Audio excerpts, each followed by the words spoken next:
Greetings, Jonathan Camarda, Chief Investment Officer. Happy New Year. Hopefully you guys are all doing well by the time you've watched this. Enjoyed your last full day of college football, or at least the official holiday season.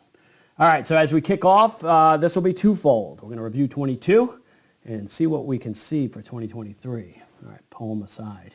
For 2022, two words can basically describe it: red and inflation, as the Fed went on an inflation fighting tour. Who are you going to call the Fed busters? Jerry and the gang, unprecedented run of 75 basis point hikes, mercifully ending with 50 in December.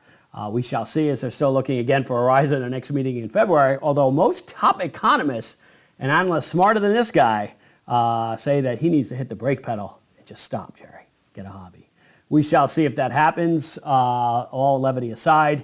Going back to 2022, energy would be the key word as easily the top performer.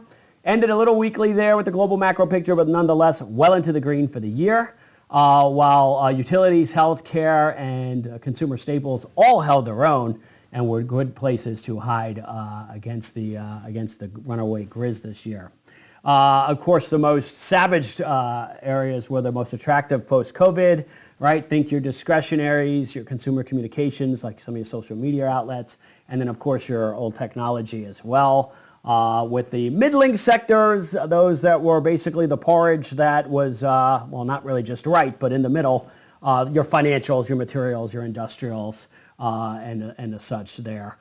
You can add as far as that list. Now, where do we see things going forward, right? Data-wise, we have some pretty big meetings coming up this week with FOMC, although the official meeting's not till February. They do have minutes this week, as well as some ISM data on the manufacturing and service areas. Should give us some telltales to see if the market can catch a bid in January, but really the first half of the year, most, again, top analysts are looking at high volatility and more downside. So when you look at downside, really where are we as far as historic bear market? So it's a good place as we segue to 2023 to see exactly where we generally are. Longest bear markets days-wise, if you care, 29 to 32 was like 980 something, don't quote me. The tech bubble was actually number 2 at 929 days. The average bear market is about 330 days, and here we are almost a year into this one. We shall see. The average drop of bear markets are about 33%, and as you know, since the peak last year, the S&P, down in that 20% range, NASDAQ 33.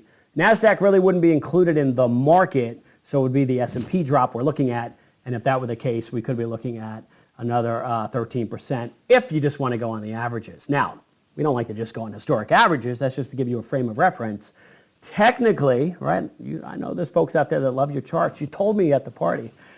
Just kidding. I had to coerce a little bit there. But, technically the S&P kind of resides. They're looking at a band between 3,000 and 4,000 is really resistance and support. Low 3,000s are the high probability, or as we are in what they call a downward channel. Right, that's when the market's making lower highs and lower lows. Sounds pleasant enough, but certainly not, right? So almost think about a saw, as we've described, going in the downward direction. Good for cutting wood and also profits, unless you're being defensive. And so that's really what takes me to my next point, with the low side being the low 3,000s and potentially the COVID lows of 2020. You may have noticed that we moved some deck chairs around on the old Pacific Princess there, in the sense that we have taken more defensive posturing coming into Q1, and across your strategies you probably saw it during the Christmas season there where we were doing so. We were already taking down the decorations, so to speak, bah humbug.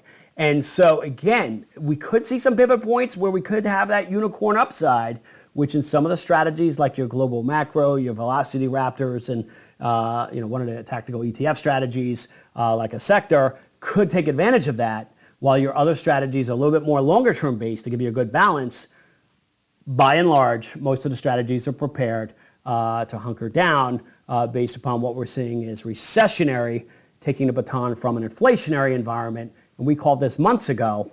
And top economists are now looking at GDP growth being down year on year, lower than last year, of course. Home prices, of course, going down lower, right? And unemployment getting up to 5%. That's what Jerry said. He wants to bring the pain. That's what that means. So looking at that, there's a lot of dour numbers. And a lot of analysts don't even think that the PE ratio, the earnings component of the PE ratio, fully reflects a recession. So there you have it, even more joy, so to speak, there as well. So that's why we are, basically are spinning plates and have our head on a swivel to make sure that, again, we are prepared to really play defense early this next year. Now, last year you saw we utilized a lot of alternatives and as such, which helped out versus, again, most advice is out there. You're looking at equities, bonds, and cash. And while cash may be getting fit for that crown, as we're earning about 3 and change in some of these overnight Federal Reserve money market funds, alternatives have also helped as well. And these are those different strategies and funds you can discuss with your personal wealth advisor for more granularity.